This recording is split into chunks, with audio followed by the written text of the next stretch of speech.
How's it going, everybody? This is Eric Lewis. This is Horror Spoop presents Hidden Gems, and today I have the host of Ghost Pirate Entertainment that you can find on YouTube, Facebook, Instagram, pretty much you name it. And his name goes by the name of Kanan Becker. How are you doing today? Doing well. How are you? I'm doing awesome.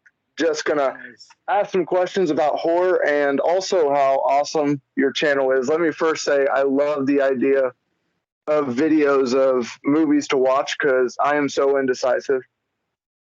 And Thank you. watching your videos are awesome because whatever streaming platform it might be, you have a video of what's good on it. Well, I appreciate that. Yeah, that's where it really started. Was just me during lockdown, just trying to find things to watch, and I realized like there is a need for that, and not really anybody doing that, and just helping other horror fans find things to watch. And you end up watching a whole bunch of bad to finally find something that you would be interested in. So. No, that is for sure. Uh, so how did the love for horror start for you? Like, was there anybody in particular that kind of got you into horror? Or did you find it yourself? I found it myself. It's really weird because I kind of haven't really ever had friends that are into horror movies. It was just kind Okay. of I've had things happen along the way to get me more and more into it, but most of my friends, they might casually like a movie here and there, but nobody but me that in my world or whatever is really, really into it like me. Yeah. Mostly it started when I was pretty young. I went on a trip by myself to see some relatives, and I was staying at my aunt's house, and it was late at night, and I was going through VHSs, and I remember hearing people talk about Stephen King, but at the time I didn't know anything about him or anything about horror movies or any of that, and so I put on Pet Sematary, the original one, Okay. and it just scared the hell out of me. And at that point, I think I had seen Jurassic Park, but that was about the scariest thing I had seen. And so Oh that yeah. movie and so just I just love it, and I still to this day love the original Pet Sematary, but it just kind of got me hooked. Um, and she had some other horror movies, so I ended up binging because it was stuff that we couldn't have at my house at home. Okay, I And gotcha. so it was like I ended up binging on these scary movies, and ever since then, I just started really enjoying them. And then I remember when Scream came out, and it was just such a big buzz, and going to see that in the theaters with friends, and it just made me even more into horror. And it's just it's just grown because I have a real love for the roots of horror. All the Universal classics as well. Oh yeah. Um, so yeah, Heck yeah, I so like it's just that. kind of slowly but surely has become this lifelong passion. All right. Since you brought up Pet Cemetery, what did you think about the remake of it? I thought it was pretty blah. Like Okay. it's not a bad movie, but there were things that I wasn't a big fan of. One of the things that bothered me the most about it was really the trailer, because if you're gonna change something so crucial like which little kid dies, Mm. then the last thing you should show in your trailer is which little kid dies. So Yeah, everybody that's going actually, in already knew that. So that was like the big difference really between the movies. Um, man, I guess I didn't pay attention to that because I don't remember that. So that is a really good reason, actually. yeah, I mean, Like, it that's wasn't a little bad too though. big of a twist, I guess. Yeah, Like, I mean, yeah, it's not a bad movie at all. It's just nothing super special either. yeah, I understand that. And that's actually kind of how I feel about it. If I was to have a choice to either watch the remake or the original, it's going to be the original. And I mean, and there's other remakes that I might even enjoy watching probably as much as the original.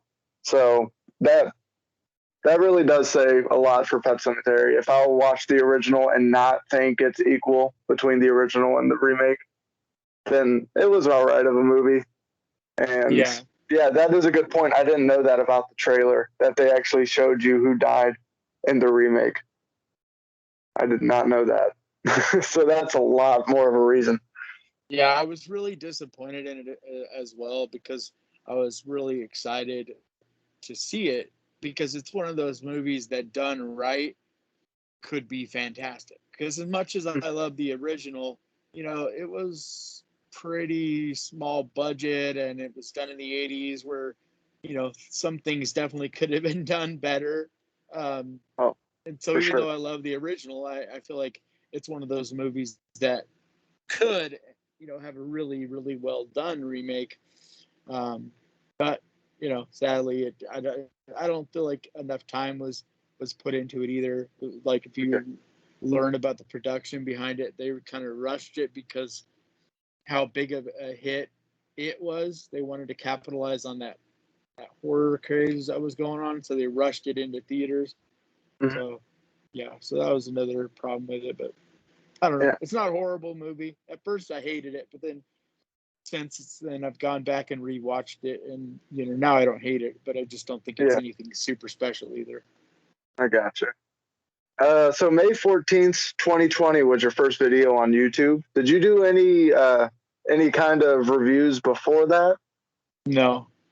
No. So that was your like first video on YouTube, and you What decided was during that? the pandemic to do it. Was that a Tubi one or what was that one? The first one. Uh, I think it is Tubi. It's either Tubi or maybe Crackle. Yeah, it's must be Tubi then. Um, yeah, I hadn't done anything even remote, and I didn't do those videos because I'm an artist by trade, and the YouTube channel started out with me just showing my artwork, and I would Okay. do videos from my art shows and stuff. But I've taken all those down because it was like it didn't fit once I realized this was going to be something I was going to do a lot.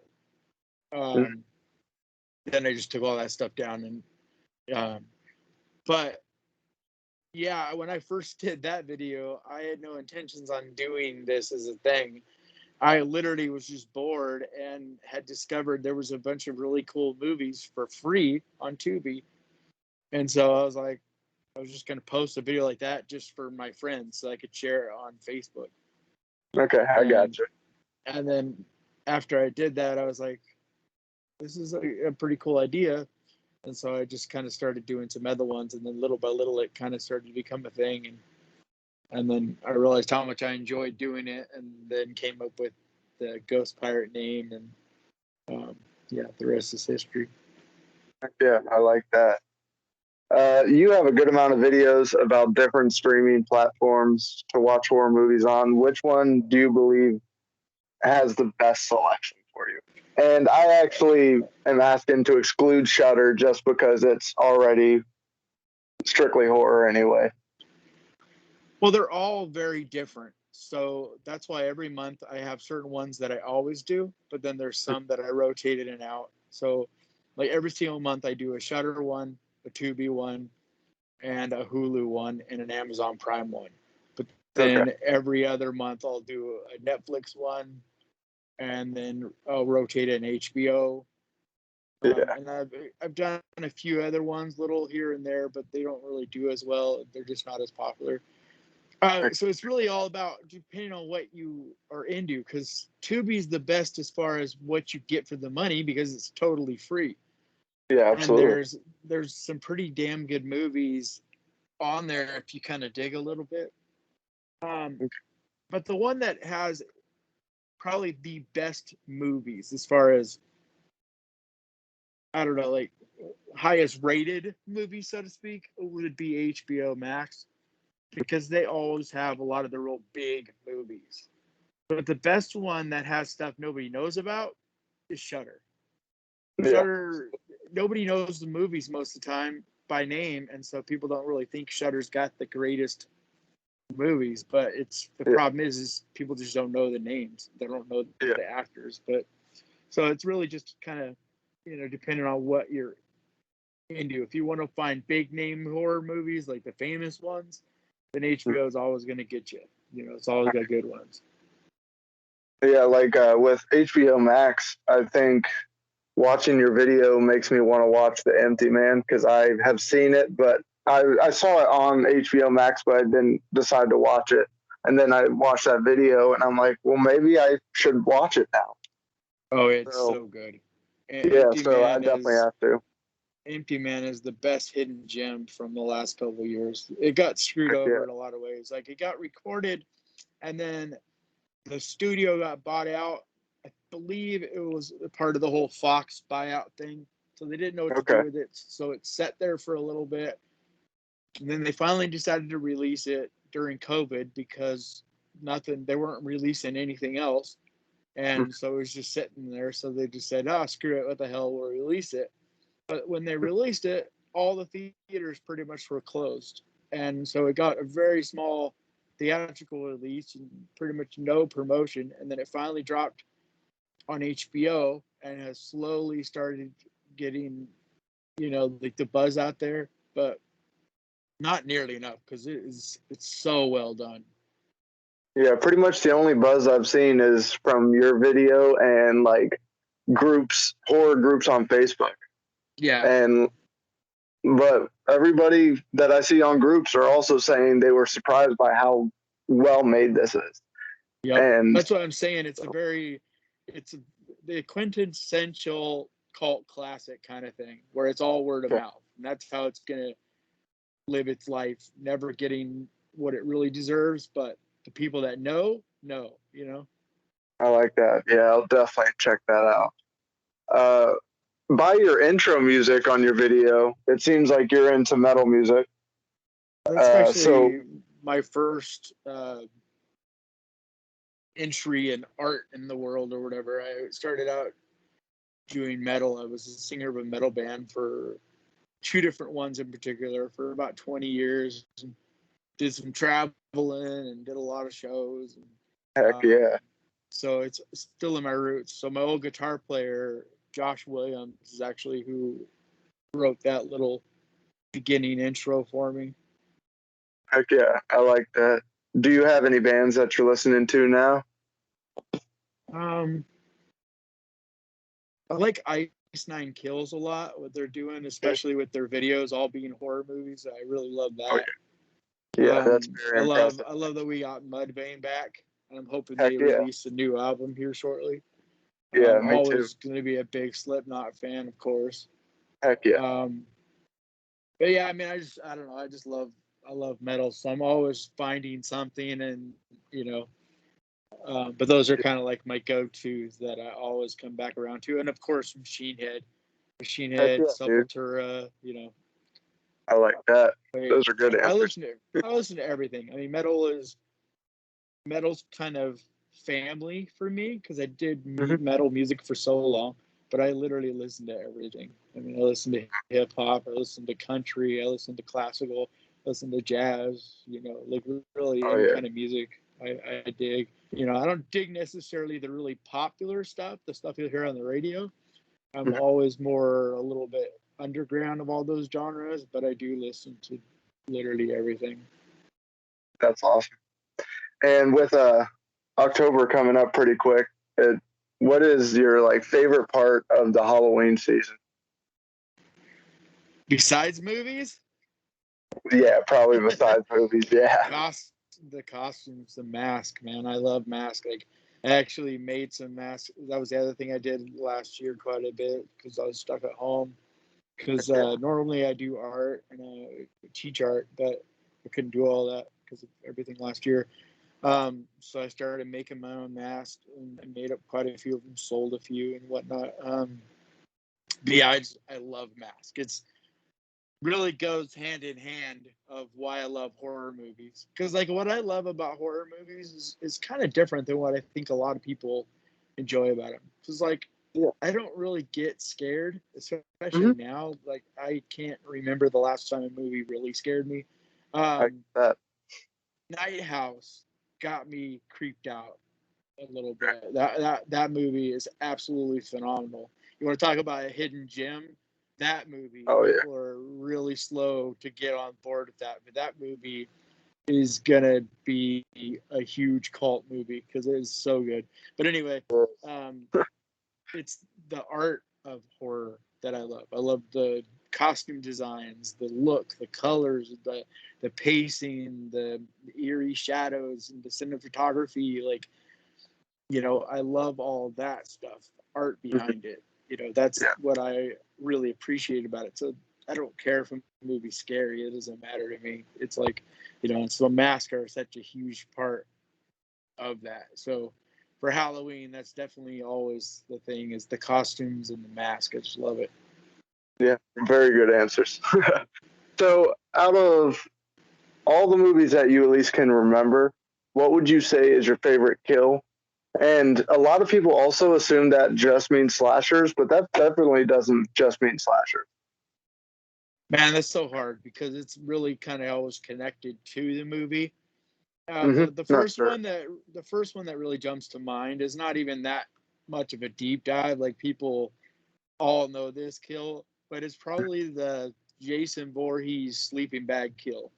Oh, heck It's yeah. just so fun.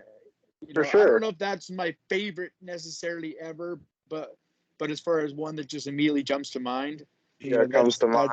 that's definitely one of the first I think of. Uh, I guess. I mean, Friday the 13th in general, Mhm. every movie has some type of creative kills. The other one that really is big in my brain is the Michael Myers kill in the original, when he stabs the guy, sticks him to the wall with the knife. Oh, yeah, for sure. Just Yeah. tilts his head. Because to me, that's the introduction moment to the personality of Michael Myers. Because for a character that never talks, the what makes him still have a personality is those little inflections. And so, like, Yeah. just the fact that he sticks him to the wall and admires his work, like, that went a long way in telling us, and forming the generations of Halloween movies to come, of what the personality of Michael Myers would be. Mhm. So I love that. All right. So the next thing is like just kind of right off the bat, kind of either or movies like Night of the Living Dead or Return of the Living Dead. Which one, if you had the option to watch both, which one would you go to? oh my god, dude, that's impossible because they're both I such tonally different movies, but they're both just as amazing. It'd probably be Night of the Living Dead, only because of its importance in horror history, sure. but the one that I would have more fun watching and might actually choose would be Return of the Living Dead, because that's just, maybe it's definitely in my top 5 most fun horror movies to watch. Like, Mhm. I just love it. It's a blast. Yeah. Return of the But Living Dead they're is so good. They're both they are just both amazing. so good. And I will say the list that I have is like I consider them both good. So like Nightmare on Elm Street or Texas Chainsaw. Oh Like, god. and the thing is, it's I'm totally in agreement that they're both good. But It's like hard to the pick. So question is you're to asking watch more what either I one. have more in, like, what I enjoy watching more. Yeah, enjoy watching. I'm not really saying like Which one I even certified think as is a better good. movie. Yeah, Yeah, I gotcha. Yeah, what's more because, like, fun? this is another impossible one as far as which one's better. But the one that I would prefer to watch would definitely be Nightmare on Elm Street, because Okay. Texas Chainsaw Massacre is amazing, but it's not a fun movie. It's rooted in pain and misery, and all those things are what make it great, but it's not Hmm. fun. Whereas Nightmare on Elm Street is fun. Yeah, I think Texas Chainsaw relies a lot about ambiance, Yeah. Oh and yeah. it's just like to me.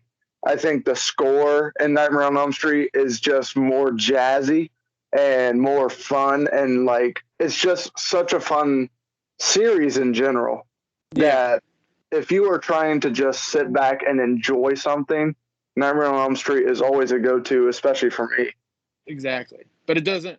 But yeah. But I mean, Texas Chainsaw Massacre is like, top 5 greatest horror movies ever made. So it's like, Yeah, based on what's the better movie, then it's a different story. that's a different But yeah, as far as what I enjoy more, definitely Freddy and Nightmare. heck yeah. And then two other ones, both like camcorder type films, Hell House LLC or Grave Encounters? Mm, man, those are such similar movies. Yeah. I I'd actually probably found say this one Hell to be a House little bit. LLC. I think Hell House LLC is a little bit scarier and a little more, you know what I mean? Grave Encounters is a little more cheesy, if that makes Yeah, sense. I So think it's tough, though. Hell, They're both about the same level of movie in a lot of ways. yeah. With me, it's like Hell House LLC seems more frightening to me just for the fact of I believe there's more practical effect stuff. Yeah. Well, that's And I part of think, what makes Grave Encounters cheesier is that yeah, some of absolutely. the CGI stuff done in it isn't aged as, super well. Yeah, and I mean, I still enjoy watching Grave Encounters, but I think like the clown that keeps moving in places in Hell House is just Yeah. like that is to me just gross, honestly. Yeah. And But I they're just both think, movies that not enough people know about, though. They both are yeah, both kind of hidden gems that are both, I think, great movies. yeah, they're fun rides. Yep. So I already asked you this question earlier, and so if Halloween wasn't the title of the film Halloween, then what would the title be for you? And it's Black Christmas #2 because Yeah, it was really inspired by Black Christmas, and okay, in so many ways it basically is Black Christmas. And I don't remember the story exactly, but I remember that originally John Carpenter was trying to direct the sequel to Black Christmas. okay, And somehow, I don't forget exactly how it went down, but they ended up not going for that. And so he decided to just make his own movie. But it is a spiritual sequel. I mean, the fact that it's called Halloween, he picked another holiday, under like the it's holiday, yeah. literally, yeah, regardless of what really happened or didn't, it is like the cousin, the sister, the relative, you know what I mean, of Black Yeah, I Christmas. guess. Okay, So I actually didn't know that, so that actually makes a lot more sense. Because I was just like, what? But no, I totally get that. I didn't know that actually. That's really cool. yeah, they make a great double feature too. Like if you ever want to just kick back, like Yeah. the comparisons between the two and the things that John Carpenter took from Black Christmas, and then also the things he improved upon. Okay. Because I don't know which one's necessarily a better movie, but I think a lot of the fat, like John Carpenter trimmed the fat, so to speak. He made Halloween the pacing better, and I think that's part of what made it so successful. Whereas Black Christmas Yeah. didn't quite get that same, it didn't get the same buzz, and I think a lot of it is because it isn't, it does drag a little at times, whereas Okay. Halloween doesn't. It has much, is a little more faster paced. Yeah, I can actually agree with that. I actually talked about that with someone not long ago. Well, I guess long ago. It was close to Christmas time, and I was talking on Facebook about it and how I feel like there is certain scenes that seem to make it feel like it's dragging, but I feel like it's all like compounded into single scenes that make me feel like that was filler. Mm-hmm.